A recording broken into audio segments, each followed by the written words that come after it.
Bonjour à tous et à toutes, bienvenue sur votre vidéo pour la deuxième quinzaine d'avril pour les signes d'eau. Alors on va commencer tout de suite avec votre énergie principale. Je vais essayer de vous mettre ça en face de la caméra pour que vous y voyez. Alors en énergie principale, vous avez une rétrogradation de Mercure.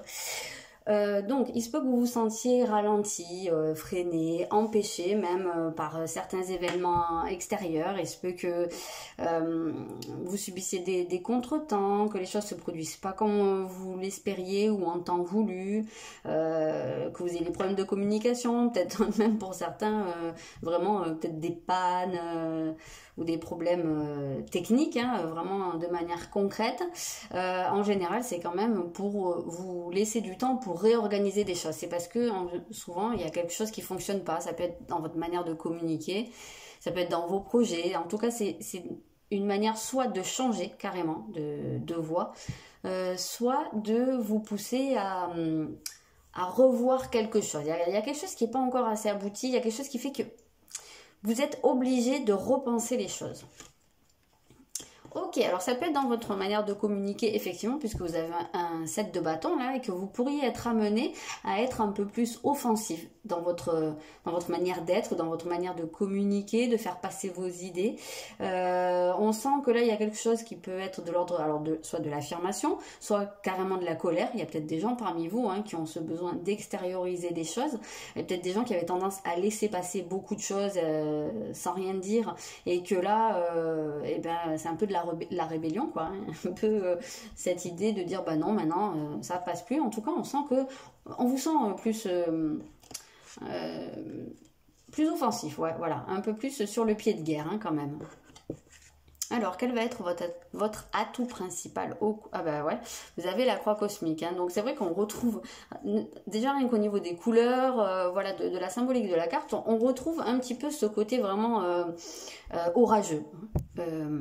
Donc, il semblerait que vous soyez dans une phase où vous vous affirmez, vous venez secouer l'ordre établi parce que apparemment il vous convient pas, et que peut-être, voilà, comme je disais, peut-être qu'il y avait un peu trop de soumission, peut-être que un peu trop de passivité aussi face à certains événements. Il y avait peut-être des peurs aussi par rapport au fait d'être accepté, voilà, peut-être des peurs de dire non ou de dire les choses telles que vous les voyez. Si c'est en termes de professionnel, il y avait peut-être un manque de comment dire,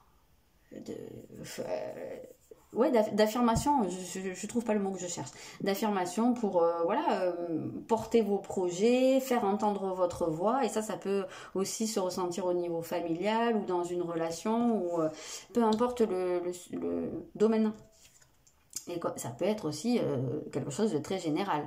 Ok, oui, on a un cavalier de bâton, donc on voit bien que là, il y a un changement radical, hein, dans l'air, que vous voulez faire bouger les choses. Là, c'est très très clair. Vous avez envie que des choses changent, et que je pense que la manière dont les choses se passent à l'heure actuelle pour vous, vous ressentez ça comme une stagnation, peut-être une perte de temps, et j'ai l'impression que voilà, vous sentez que c'est plus possible. Là, j'ai l'impression que vous arrivez à un certain ras-le-bol, hein. Ok, qu'est-ce qui travaille au cours du mois? Alors, il y a votre ancrage et il y a, vous avez la blessure de rejet. Donc, effectivement, peut-être que jusqu'à maintenant, vous n'osiez pas vous affirmer parce que vous aviez peur, justement. Vous aviez cette blessure de rejet, donc vous aviez peur de faire fuir quelqu'un ou de faire fuir les autres, qu'on se détourne de vous à partir du moment où vous pourriez opposer une certaine résistance. Donc, apparemment, ça, c'est en train de travailler. Donc, soit par les opportunités qui vont se présenter, et vous allez pouvoir essayer de dépasser ça, soit c'est vous qui décidez de prendre le taureau par les cornes, comme on dit, et voilà, de dépasser ça et de ne plus vous laisser gouverner par cette peur, par cette tendance à fuir les conflits, fuir les heurts, voilà, fuir peut-être même les discussions, hein, tout simplement, mais on sentait qu'il y avait ce côté où vous pouviez être un petit peu dans l'esquive. Et donc, ça va passer par votre ancrage. Donc, ça, c'est une bonne indication. Travaillez votre ancrage. La fuite, elle peut aussi situé quand on fuit le réel, c'est-à-dire qu'on fuit entre guillemets l'incarnation, donc le fait d'être là, d'être présent à soi-même, présent aux autres, présent dans sa vie, et que on va se réfugier alors soit dans le monde des rêves, soit dans l'imaginaire, soit peut-être aussi dans une certaine forme d'évasion spirituelle, mais qui là serait peut-être pas assez équilibré, puisqu'il y aurait ce manque d'ancrage. Donc ce serait intéressant pour vous de développer votre ancrage, de vous resituer ici et maintenant, de vous reconnecter aux énergies de la Terre. On voit que c'est que du rouge ici, donc on voit bien ce chakra racine là qui a besoin d'être développé pour que justement vous puissiez vous affirmer. Quel est le conseil? Sachez où est votre place. Voilà, hein, sachez où est votre place. Situez-vous, positionnez-vous en fait. Hein. Alors dans vos relations, mais surtout dans votre vie, positionnez-vous, prenez la décision d'être là, ici et maintenant, d'arrêter de fuir. Hein. Voilà, sachez où vous vous positionnez. Là, il y a quelque chose qui a besoin d'être très clairement établi. Qu'est-ce qui va vous venir de l'extérieur, du relationnel ou des événements? Ok, vous avez la Vierge, la carte de la Vierge. Donc ici, on va vous permettre de réfléchir, ou ça va peut-être être des réflexions de quelqu'un d'autre, une certaine analyse. Alors il y a peut-être des gens aussi qui vont suivre une thérapie ou qui suivent une thérapie, et que c'est peut-être ça aussi qui va pouvoir être un déclic, qui va pouvoir vous aider à vous affirmer plus, à vous positionner.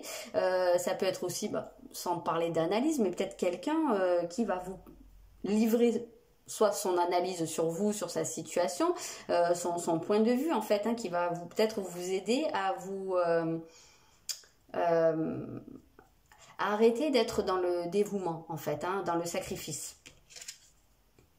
Ok, et on a le soleil, donc il se peut aussi que ce soit quelqu'un qui vous révèle quelque chose. Soit qui vous donne des informations, ou qui vous donne des clés en fait. Hein, j'ai plus l'impression que c'est dans ce sens-là, qui vous donne des clés pour vous révéler, ou pour révéler des vérités, mais pour globalement révéler votre lumière, voilà, vous montrer tel que vous êtes, et voilà, révéler le feu qui est en vous. Ok, on va regarder. Alors, on va commencer par les cancers. Les cancers, vous avez la maison 9, donc on a bien cette idée de la spiritualité, de la quête spirituelle, de la foi.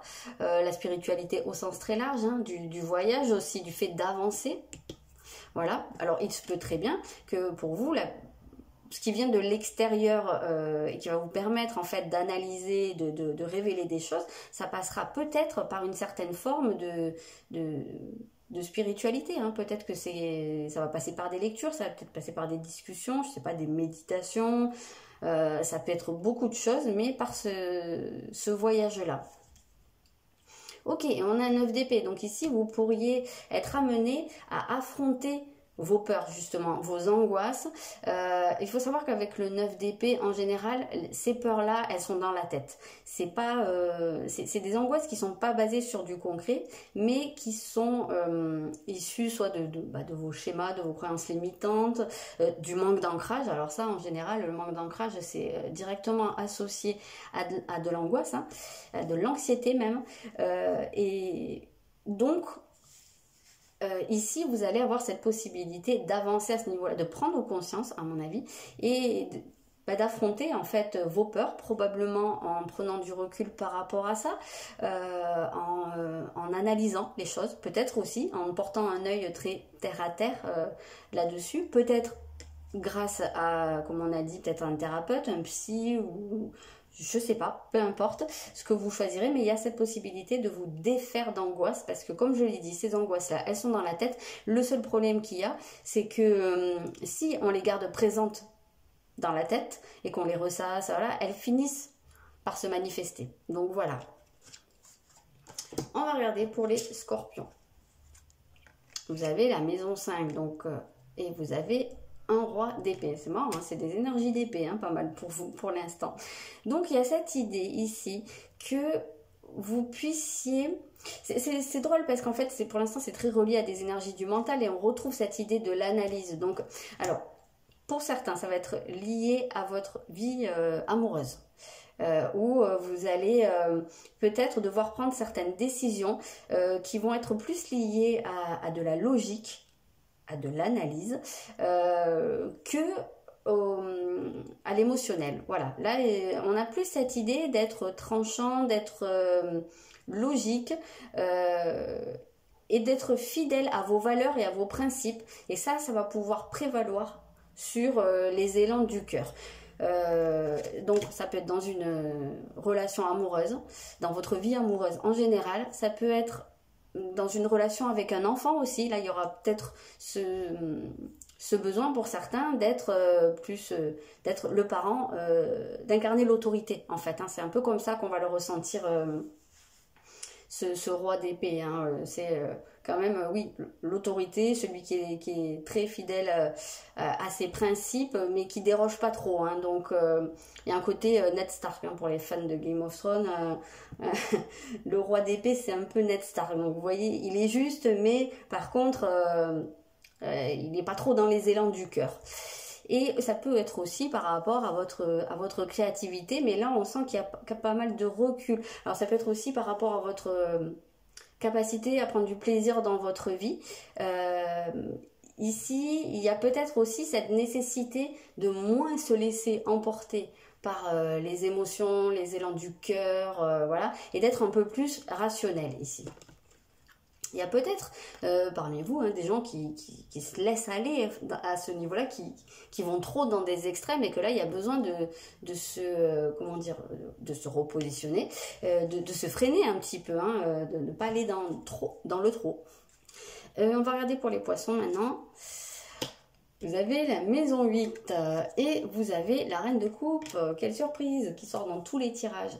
Alors là, avec la maison 8, on est dans le domaine de l'inconscient, peut-être de la psychologie, de la psyché. Donc ça peut être quelque chose pour certains que vous allez pouvoir vivre, comme je vous l'ai dit, en suivant une thérapie. Mais pas seulement.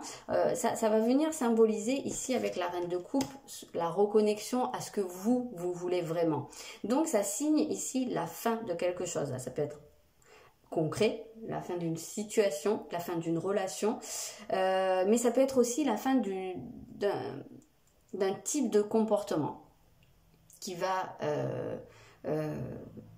qui faisait que vous étiez peut-être trop dans le sacrifice, hein, comme on l'a vu jusqu'à maintenant, trop dans la retenue, dans le j'ose pas, et que là vous allez pouvoir être plus en accord avec vous-même, avancer à ce niveau-là, et donc du coup commencer une autre phase où vous êtes plus en accord avec vous et avec ce qui vous convient réellement. Voilà pour les signes d'eau. Je vous souhaite une très bonne fin de mois d'avril et je vous dis à bientôt.